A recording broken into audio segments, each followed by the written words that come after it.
L'histoire de Delphine avec le shiatsu a commencé en 2011. Elle a suivi une formation pendant plusieurs week-ends durant 4 ans, ce qui représente plus de 500 heures de cours, et ceci à l'école Sukoyaka. Cette formation lui a permis de maîtriser le shiatsu assis, le shiatsu bien-être et le shiatsu thérapeutique. Elle a obtenu son certificat final de praticien en shiatsu en 2014. Cette école, Sukoyaka, est reconnue par les 2 fédérations de shiatsu en France, la FFST et UFPST. Aujourd'hui, Delphine continue de suivre régulièrement des stages dans différentes écoles sur des thématiques spécifiques pour enrichir sa pratique.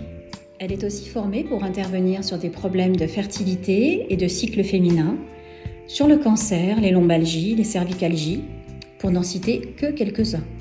Elle reçoit en cabinet depuis 9 ans pour des séances individuelles. Elle intervient aussi en entreprise pour du shiatsu Amma assis, et vous aurez peut-être aussi l'occasion de la rencontrer à l'occasion de salons ou d'événements sportifs ou culturels auxquels elle participe régulièrement. En parallèle de tout ça, elle enseigne des modules de théorie et de pratique à l'école de shiatsu où elle a été formée. En tout cas aujourd'hui, pour faire sa connaissance et qu'elle nous parle plus en détail de ce sujet passionnant, je me trouve à son cabinet de Frangy, dans le 74, en Haute-Savoie. Bonjour Delphine. Bonjour Sylvia. Est-ce que j'ai bien résumé ton parcours et ton expérience, ou est-ce que tu aimerais ajouter d'autres informations? Non, c'est parfait, tu as tout bien dit. Très bien. Alors, j'ai quelques questions à te poser, et bien sûr la première, c'est quoi le shiatsu? Grande question. Alors, le shiatsu, c'est une technique manuelle d'origine japonaise, donc qui signifie littéralement pression des doigts. Donc, on va aller faire des points de pression sur le corps avec les doigts, les pouces essentiellement, les mains, les paumes. On peut aussi faire des mobilisations articulaires, des étirements. L'idée, c'est de faire circuler l'énergie dans le corps. En fait, pour être en bonne santé physique, émotionnelle, spirituelle, on part du principe qu'il faut que l'énergie, le sang, la lymphe, tout circule librement dans le corps. Donc en faisant des mobilisations, des points de pression, on va aller déplacer l'énergie des endroits où elle stagne, où elle s'accumule, où il y a du plein, on va dire, vers des endroits où elle est en insuffisance, en vide. Donc en fait, on contribue au rééquilibrage énergétique. On va aider à cette libre circulation d'énergie. D'accord. Alors, j'ai l'impression que le shiatsu, ça englobe pas mal de choses. Et du coup, pour mieux comprendre, est-ce que tu peux nous dire s'il y a plusieurs façons de pratiquer par rapport à ce que tu viens de nous expliquer? Ou plutôt, excuse-moi, est-ce que ce sont différentes méthodes à l'intérieur de l'appellation shiatsu? Le shiatsu, traditionnellement, il est pratiqué au sol, sur un futon. Mais c'est aussi possible de le recevoir sur une table de massage ou sur une chaise. Ça dépend aussi des possibilités du receveur. Là aussi, traditionnellement, le receveur est habillé avec des vêtements fins, confortables. Mais quand on travaille, par exemple, sur des zones plus précises, des cicatrices, moi, il m'arrive d'être à même la peau. Donc ça, c'est possible aussi.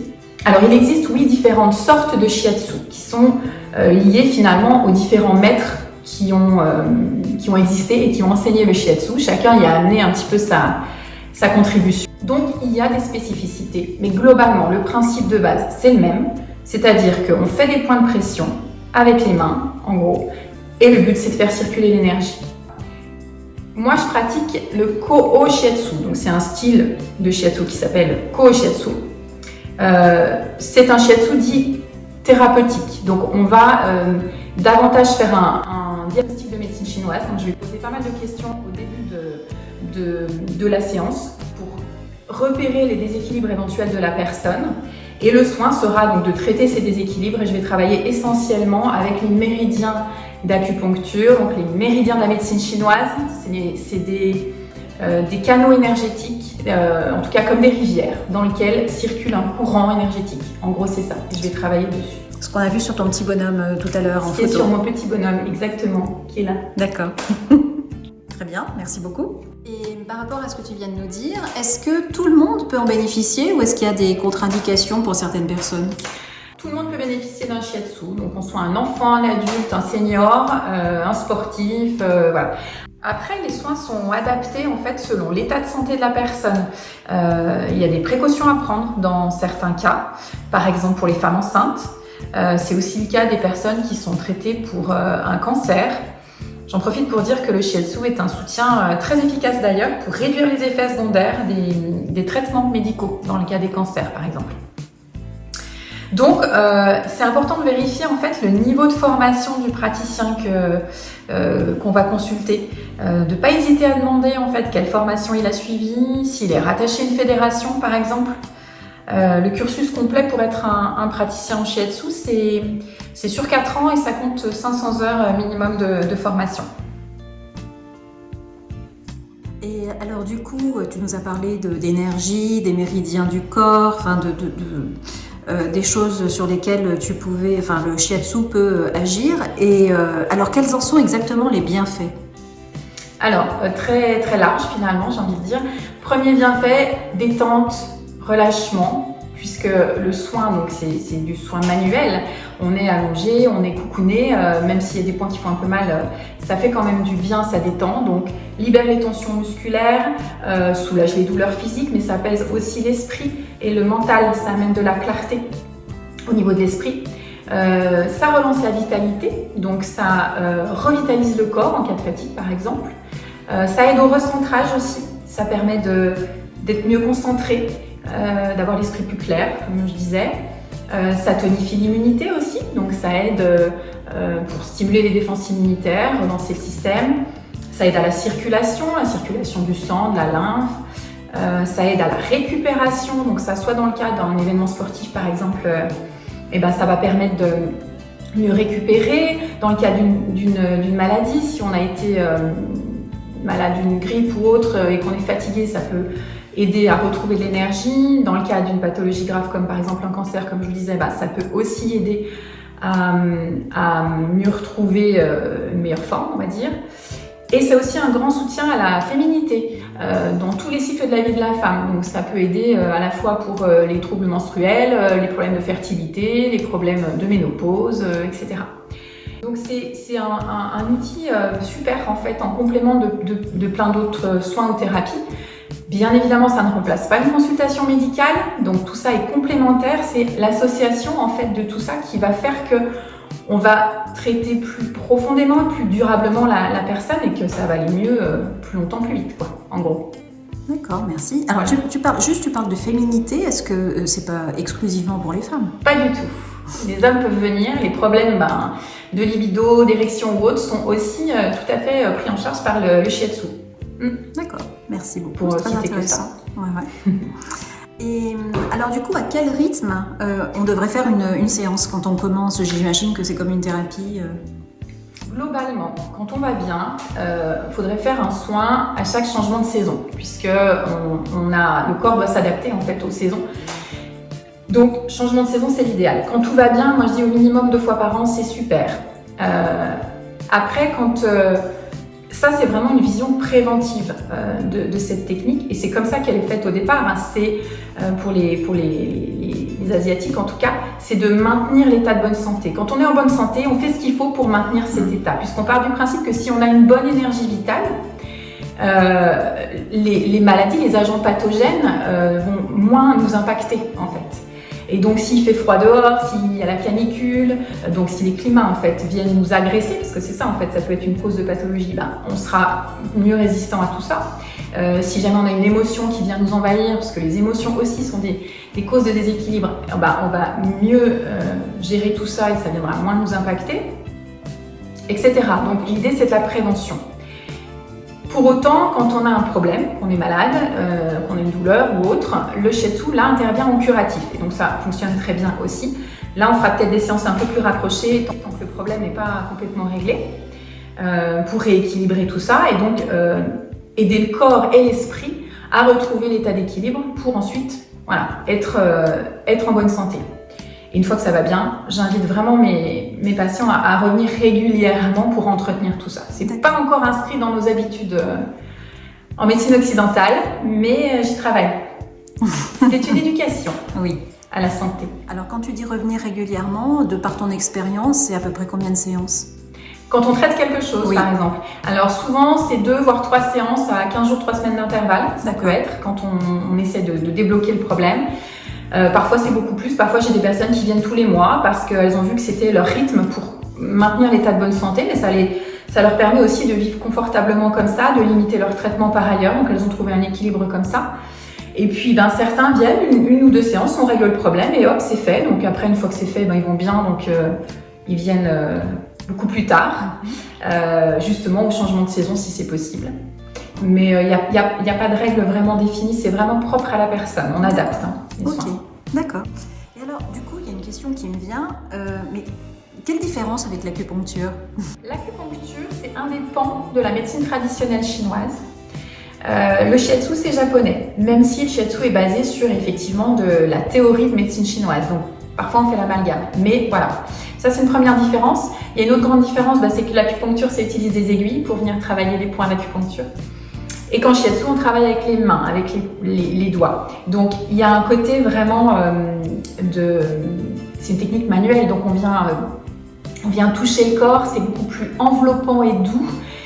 Même s'il y a parfois des points et des zones qui font un peu mal et qui sont tendues, globalement, voilà, le ressenti est différent. Et puis, grosse différence, c'est qu'on a un travail ostéo-articulaire qui est important avec le shiatsu, qu'on n'a pas en acupuncture avec la simple aiguille qui travaille le point, en fait. Donc ça, c'est la différence principale, en fait, qu'on a. Disons que le shiatsu serait peut-être plus apparenté à de l'acupression, finalement. Voilà. Mais ce sont les mêmes points? Ah oui, c'est les points, les trajets des méridiens d'acupuncture, donc on est sur les points des méridiens de la médecine chinoise. D'accord. Tout à fait. Ok, merci. Je crois savoir que tu fais aussi de petits ateliers découvertes et je trouve que c'est vraiment une super idée pour les personnes qui veulent en savoir plus avant de prendre rendez-vous.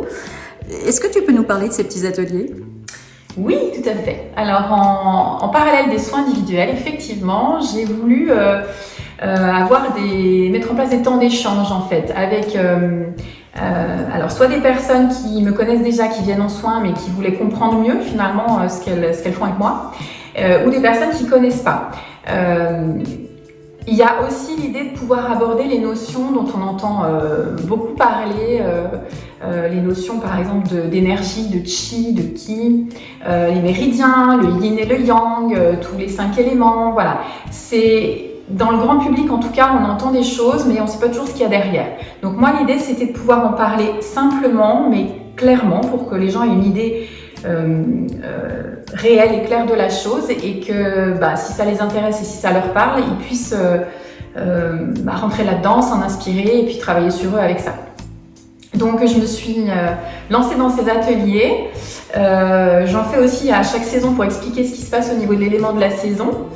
Et ce qui se passe dans le corps, là aussi, ça parle aux gens en fait. Et dans chaque atelier, il y a toujours une partie pratique. Alors il y a ma partie blabla au départ, et ensuite il y a une partie pratique où on va se faire des étirements, des mobilisations, des automassages, des mouvements en fait pour, toujours le même principe, faire circuler l'énergie dans le corps. Donc ça, c'est des choses que les personnes peuvent reproduire chez elles, à la maison, quand elles se souviennent des mouvements. Mais c'est des choses à faire au quotidien et je suis contente parce que ça marche vraiment bien, les gens sont contents, en tout cas j'ai des retours positifs de ces ateliers. J'ai des demandes pour éventuellement en faire d'autres, alors je suis en train de réfléchir à d'autres thèmes que je pourrais, quitte à faire des ateliers, autant les faire thématiques. Donc tout ça prend du temps, mais c'est super enrichissant aussi pour moi, donc j'ai envie de pouvoir développer ça. Et c'est vrai que je suis ravie parce que je me rends compte que de plus en plus, les personnes s'intéressent au shiatsu, certes, mais aussi à d'autres pratiques qui peuvent leur permettre de mieux se connaître, de mieux prendre soin d'elles. Et je trouve ça super parce qu'au final, le but, c'est ça, c'est d'être bien avec soi, d'être bien dans son corps, d'être bien dans sa tête. Et si on est bien avec soi, on est bien avec les autres. Et si on est bien avec les autres, globalement, on fait des belles choses. Donc, je suis ravie de voir aussi que les personnes s'ouvrent à ça et moi de me dire avec ma petite contribution, je peux aussi les éclairer sur ce chemin-là du shiatsu en tout cas. Voilà. Super, très bien. Et alors du coup, comment est-ce qu'on peut prendre rendez-vous avec toi pour une séance ou alors pour s'inscrire à un petit atelier? Alors, c'est essentiellement par téléphone ou SMS. Moi, je suis très téléphone. J'ai aussi les réseaux sociaux, donc un compte sur Instagram et un compte sur Facebook. Je publie donc les infos des ateliers sur ces comptes-là. Et puis régulièrement, je mets 2-3 publications aussi sur des trucs de médecine chinoise ou des conseils ou des informations qui peuvent être intéressantes. Donc je fais vivre comme je peux en tout cas ces réseaux sociaux, mais par téléphone c'est très bien. Merci Delphine. Alors je pense qu'à présent on est beaucoup plus éclairé sur cette fabuleuse thérapie. Et est-ce que tu aimerais ajouter d'autres informations importantes sur des questions que je n'ai peut-être pas pensé à te poser ? On a déjà bien fait le tour, je pense. Oui, il y aurait 1000 choses à dire, hein. Surtout que je suis relativement bavarde en général dans mes ateliers.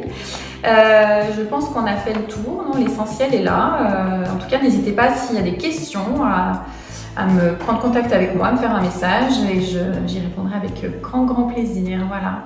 Je te remercie. Et ben voilà, j'allais te le dire pareil. Je te remercie infiniment d'avoir pris du temps d'abord pour nous aider à mieux comprendre cette discipline, parce que je sais que tu es bien prise.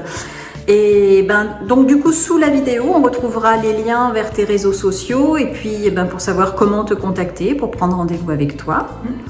Et bien il ne me reste plus qu'à te dire à très bientôt, parce que tu m'as donné très envie de suivre un de tes ateliers et de venir te voir. Donc encore merci. Super, je te remercie Sylvia, merci beaucoup. À bientôt. À bientôt.